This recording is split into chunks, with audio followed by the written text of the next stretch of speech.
திரு நந்தகுமார், இப்போ 2 பேர் சொல்றாங்க, விஷ்ணு ரெட்டியா இருக்கட்டும், ஜான் ஆரோக்கியசாமியா இருக்கட்டும், அவங்கள அதிகாரப்பூர்வமா இந்த பொசிஷனுக்கு நியமிச்சிருக்கோம் அப்படின்னு சொல்றதுல என்ன சிக்கல் இருக்கு? இல்ல, அவங்க ஏற்கனவே அனௌன்ஸ் பண்ணிருக்காங்களே, ஊர் உலகத்துக்குமே தெரியுமே. ஜான் ஆரோக்கியசாமி வந்து பொலிட்டிக்கல் அட்வைசர், விஷ்ணு ரெட்டி வந்து பாத்தீங்கன்னாக்கா பப்ளிக் ஈவென்ட்ஸ் அட்வைசர்ங்கிறது ஊருக்கே தெரியுமே. இதுல என்ன, எந்த இடத்துல வந்து அவங்க வந்து பப்ளிஷ் பண்ணாம போயிட்டாங்க? இல்ல திரு நந்தகுமார், ஜீவோவாக அதிகாரப்பூர்வமாக வெளியில வந்ததாக எந்த தகவல் இல்ல, மீடியாவுக்குமே பெருசா எதுவும் தகவலாக எதுவும் இல்லை. அதாவது செய்தியாக தகவலா வெளியே வந்ததே தவிர அதிகாரப்பூர்வமான அறிவிப்பா ஜீவோவா எதுவும் வரல. இல்ல, இப்ப இது வந்து ஜீவோ இருக்குதுன்றாங்க. ஜெகதீஷே, ஜீவோ இல்லனா அது கிரைம் சார், ஜீவோ இல்லனா அது அஃபென்ஸ். அபிஷியல் செக்ரட்டரி ஆக்ட் படியோ இல்ல எங்க கவர்மெண்ட் பிசினஸ் ஆக்ட் படியோ. இப்ப கேள்வியே மக்கள் வாக்களித்தது ஜீவோ இல்லங்கிறது கேள்வியா? இல்ல, ஜீவோ வெளிய அரசு சொல்லணும். ஜீவோ இல்லனா கிரைம், ஜீவோ இல்லனா கிரைம். மக்கள் வாக்களித்தது முதல்வர் விஜய்க்கு.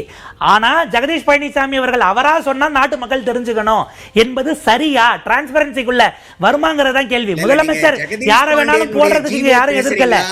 இல்ல கேள்வி ரொம்ப சுருக்கமானது. ஒருவேளை ஜியோ பேசுறீங்களா, பொலிட்டிக்கல் அட்வைசர்ஸ்னுடைய ஜியோ பேசுறீங்களா? இல்ல திரு நந்தகுமார், ரொம்ப சுருக்கமா ரொம்ப தெளிவான கேள்விதான். ஜியோ ஒருவேளை போட்டிருந்தால் அதில் வெளியில விடுறதுக்குள்ள என்ன சிக்கல் அப்படின்றதா கேள்வி.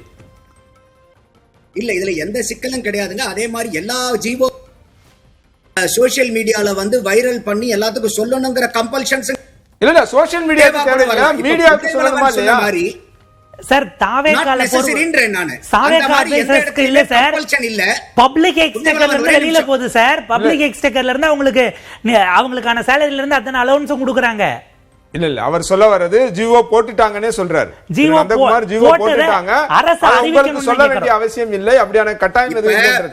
டிரான்ஸ்பரன்சிக்குள்ள அரசாங்கத்துல அப்பாயிண்ட் பண்ணி இருக்கக்கூடிய அதிகாரிகள் ஜியோ மூலியமா அப்பாயிண்ட் பண்ணி இருக்கிற அத்தனை ஜியோவும் புனைவலவனுக்கு தெரியுமா? இன்னைக்கு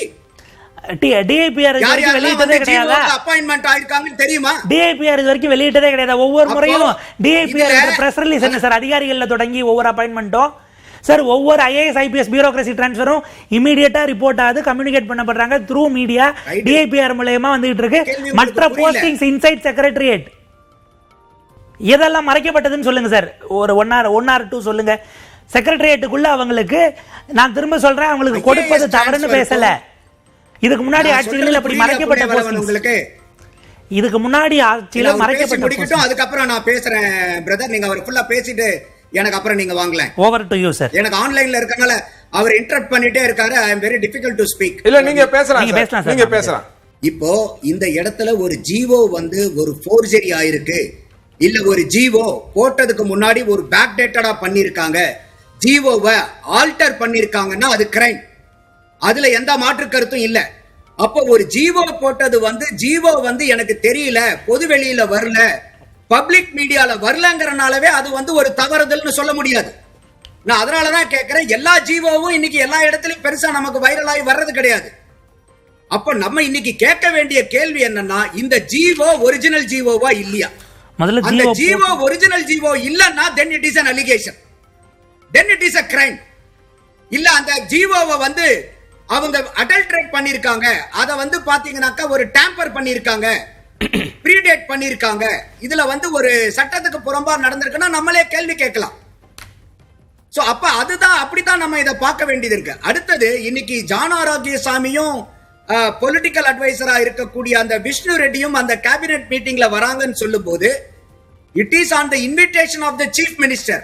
இப்போ கேபினெட் மினிஸ்டர்ங்கிறது பல நேரத்துல நம்ம தமிழகத்துல பார்த்திருக்கோம், வெறும் கேபினெட் மினிஸ்டர் மட்டும் அட்டெண்ட் பண்றது இல்ல, சப்ஜெக்ட் எக்ஸ்பர்ட் அட்டெண்ட் பண்ணுவாங்க, அதே மாதிரி higher official senior officials attend பண்ணுவாங்க.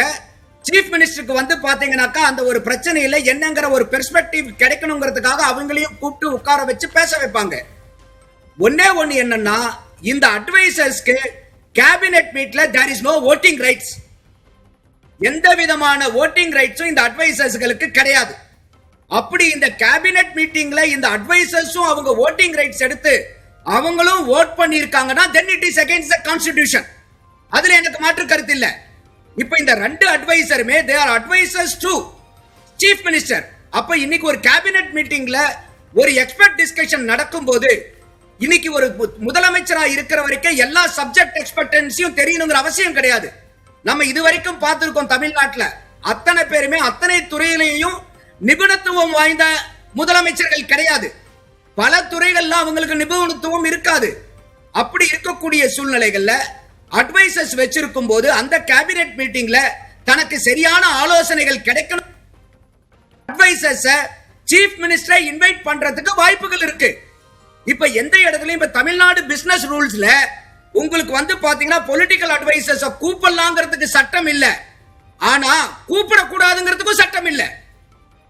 Right. So it's a prerogative of the chief minister. Yes. இல்ல ரெண்டு கேள்விதான் சார். அவர் voting rights அவருக்கு கிடையாது. voting rights குள்ளார போனாங்கன்னா then it is unconstitutional. voting rights அவங்களுக்கு கிடையாது. they can be a spectator, they can observe what is the discussion going on, then they can advise the chief minister on that. Right. இல்ல ரெண்டு கேள்விகள் தான். விஷ்ணு ரெட்டியா இருக்கட்டும், John ஆரோக்கியசாமியா இருக்கட்டும், அவங்க நியமனம் அப்படின்றது மீண்டும் மீண்டும் சர்ச்சையாகும் போது அது அபிஷியலா சொல்றதுல என்ன பிரச்சனை இருக்க போகுது அப்படின்றத கேள்வி. சொல்லணும் அவசியம் இல்ல அப்படின்றது ரெண்டாவது பிரச்சனை. நீங்க மக்களுக்கு அல்லது மீடியாவுக்கு இப்படி ஒரு நியமனம் நடந்திருக்கு அப்படின்றத சொல்றதுல என்ன சிக்கல் இருக்கு அப்படின்றதான் முதல் கேள்வி. சரிங்களா? ரெண்டாவது கேபினெட் மீட்டிங் பத்தி கேபினெட் மீட்டிங் பத்தி சொன்னீங்க. கேபினெட் மீட்டிங்ல என்ன இப்ப நீங்க சொல்ற மாதிரி அவர் என்ன டெசினேஷன்ல இருக்காரு, என்ன லெவல் ஆஃப் டெசினேஷன், அது கேபினெட் அந்தஸ்துக்கு ஈக்குவலான டெசினேட் பண்ணிருக்காங்களா அப்படின்றதெல்லாம் நமக்கு எப்படி தெரியும்? அதெல்லாம் தெரிஞ்சிருந்தா இந்த விவாதங்கள் இவ்வளவு வளர்ந்திருக்காது இல்லையா? அத வெளிப்படையா சொல்றதுல என்ன சிக்கல்? இப்ப ஜெகதீஷ் பழனிசாமி அப்படித்தான் நடந்தது. அதனாலதான் அது வந்தது. அவர் அவர் பிறந்த நாள் அப்ப அவர் ஒரு இன்ஸ்டால ஒரு போஸ்ட் போட்ட பிறகுதான் அவர் இப்படி நியமிக்கப்பட்டிருக்காரு அப்படின்றதே தெரியும். அதுக்கு முன்பு வரைக்கும் அது தகவலாவே தான் இருந்தது. இல்லைங்க, இந்த யாருமே இப்ப இந்த 3 பேருமே பிரைவேட் செக்ரட்டரி ஆகட்டும், பொலிட்டிக்கல் அட்வைசர் ஜானோர ஈவென்ட்ஸ் அட்வைசர் விஷ்ணு ரெட்டி ஆகட்டும், யாருமே கேபினட் அந்தஸ்து கிடையாது. அவங்க மக்களால தேர்ந்தெடுக்கப்பட்டவர்கள் அல்ல. அது first we need to be very clear. அவங்களுக்கு கேபினட் அந்தஸ்துன்னு நான் சொல்லவே இல்லை. நான் சொல்ல வர பாயிண்ட் என்னன்னா, ஒரு கேபினட் மீட்டிங் நடக்கும்போது பல நேரங்கள்ல சப்ஜெக்ட் எக்ஸ்பர்ட்டை கூப்பிடுவாங்க, சீனியர் கவர்மெண்ட் அபிஷியல்ஸையும் கூப்பிடுவாங்க. அப்ப அவங்களுக்கு சீஃப் மினிஸ்டருக்கு சரியான அறிவுறுத்தல் கிடைக்கிறதுக்காக, சரியான பார்வை தெரியறதுக்காக, ஏன்னா தெரிஞ்சாதான் அவங்க ஒரு டெசிஷன் எடுக்க முடியும். அதனாலதான் சொன்னேன், அத்தனை சீஃப் மினிஸ்டரும் அத்தனை துறையிலையும் நிபுணத்துவம் வாய்ந்தவங்களா இருக்க முடியாது. புரிஞ்சுக்க முடியுது. அவங்க கூப்பிடலாம், சீஃப் மினிஸ்டருக்கு எல்லா அதிகாரமும் இருக்கு. 2 இல்ல 3 பிரைவேட் செக்ரட்டரி கூட அவர் போட்டுக்கலாம். அதுல எந்த பிரச்சனையுமே கிடையாது. இப்படி ஒரு நடக்குது அப்படின்றத டிரான்ஸ்பரண்டா மக்களுக்கு சொல்லி இருக்கலாம்ன்றதான் கேள்வி. இல்லைங்க, ஜான் ஆரோக்கியசாமி பொலிட்டிக்கல் அட்வைசராகவும் விஷ்ணு ரெட்டி பப்ளிக் ஈவென்ட்ஸ் அட்வைசராகவும் அப்பாயிண்ட் பண்ணிருக்காங்கிறது ஊருக்கே தெரியும். எனக்கு அதிசயமா இருக்கு, இன்னைக்கு உங்க ப்ரோக்ராம்ல அவர் எங்களுக்கு தெரியாது, இவங்க 2 பேரும் சிஎம்க்கு உண்டான அட்வைசர்ஸ் நீங்க சொல்றது எனக்கு தெரியாதுங்கிறது it is a news for me. Sir யார் சொன்னா சார்? யார் அத சொன்னது? அவங்க அப்படி ஆனாங்கங்கறத நீங்க சொல்லக்கூடிய அதே பொதுவெளியில குமிஞ்சு கிடக்கு. கவர்மெண்ட் சொல்றதா வாட்ஸ்அப்ல வர்றதா சார்? அது என்னவாக வந்ததுன்னா, இல்ல கொஞ்ச நேரத்துக்கு முன்னாடி நீங்க சொல்றது பொதுவெளியிலேயே அந்த தகவல் இல்லன்றீங்க. ஒரு நிமிஷம் புண்ணியவளவன், அது என்னவாக வந்ததுன்னா தகவலாக முதல் வந்த செய்தி இந்த மாதிரி 2 பேரை நியமிக்க போறாங்க, இவங்களுக்கு அட்வைசரா இருக்க போறாங்கன்னு தகவல்னு வந்தது. அதன் பிறகு அது எதுவுமே இல்ல, அதிகாரப்பூர்வமா இப்ப வரைக்கும் வந்ததாக செய்தி இல்ல. இல்லைங்க, இது ஏற்கனவே இவங்க 2 பேரும் அவங்க அதிகாரப்பூர்வமா அப்பாயிண்ட் பண்ணிருக்காங்க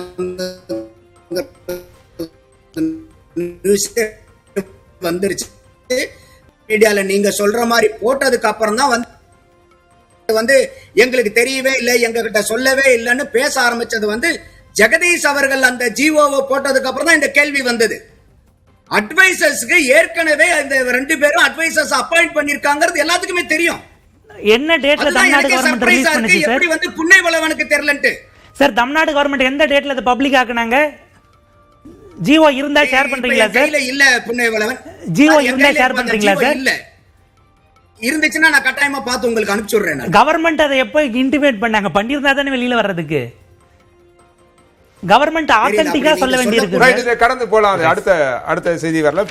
இப்ப அவர் சொல்றது ஜிஓ அவர் சொல்றபடியே வச்சுக்கோமே, ஜிஓ வந்திருக்கு, அபிஷியலா இருக்காங்க அப்படின்னா அவங்க இருக்கிறதுல தவறு கிடையாது அப்படின்றது. அந்த இடத்துல மட்டும் நான் ஒரு வார்த்தை கேட்கிறேன். அமைச்சர் பிரபு அவர்கள் இதை ரிலீஸ் பண்ணார் இல்லையா, இதை ரிலீஸ் பண்ணிட்டு இவங்க யார் யாரும் நேம் எல்லாம் பண்றாரு, கூட இருக்க ஃபெல்லோ மினிஸ்டர்ஸ் எல்லாம் பண்ணிட்டு கூடுதலாக முதலமைச்சரின் சிறப்பு ஆலோசகர் விஷ்ணு ரெட்டின்னு ஏன் பேரை போடாம அமைச்சருடைய ட்விட்டர் ஹேண்டில் இப்பவும் அப்படியே இருக்கு, டாக்டர் டிவி.கே. பிரபு என்பது ஹேண்டில், போய் பார்த்து கொள்ளலாம், இந்த போட்டோவோட இருக்கும். டெசிக்னேஷன் கீழே போடுறதுல என்ன பிரச்சனை? அது எப்படி அவர் நேம தவிர மீதி எல்லாரும் அது மட்டும் எப்படி மிஸ் ஆகுது? இந்த இடம் தான் டிரான்ஸ்பரன்சிக்குள்ள, இதை விடுறது எப்படி டிரான்ஸ்பரன்சி ஆகுங்கிறது சிம்பிளான கேள்வி. இல்ல இப்ப அதுதான் நான் திரு நந்தகுமாருக்கு கேட்கிறேன். ஒருவேளை நீங்க சொல்ற மாதிரி ஜிஓ வந்திருந்தா இவங்க ஏன் கேள்வி எழுப்ப போறாங்க? திமுகவும் சரி, அதிமுக, பாஜக இவங்க எல்லாம் போய் கவர்னர்ட்ட மனு கொடுக்கறது அதுவும் ஒரு காரணமா சொல்லியிருக்காங்க. ஆன்டி, அதாவது எகைன்ஸ்ட் டு ஓத் ஆஃப் சீக்ரெசி அப்படின்னு அவங்க சொல்றாங்கன்னா எப்படி அதை சொல்ல முடியும்?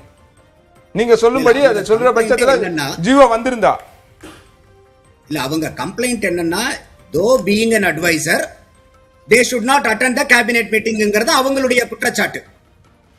அவங்க யாரோ 2 பேர்த்த கூட்டிட்டு வந்து உட்கார்ந்து இருக்காங்கிறது அவருடைய குற்றச்சாட்டு இல்ல.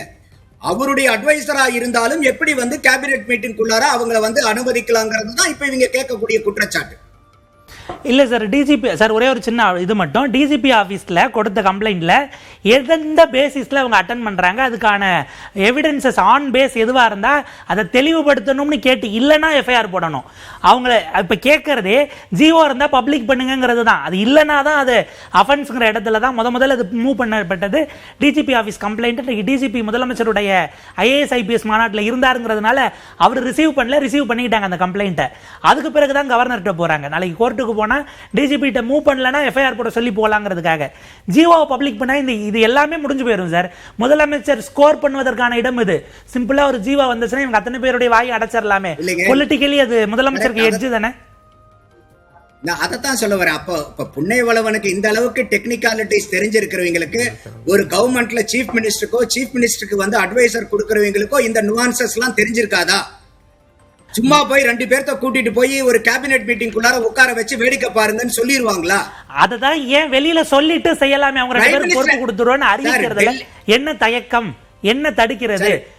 அவங்களுடைய எக்ஸ்பர்டைஸ் குறித்து விவாதிச்சுட்டு போட்டோம். இல்ல, அதிமுகவோட புகார் மனுலையும் ஒரே நிமிஷம் ஒரே நிமிஷம் சொல்லுங்க.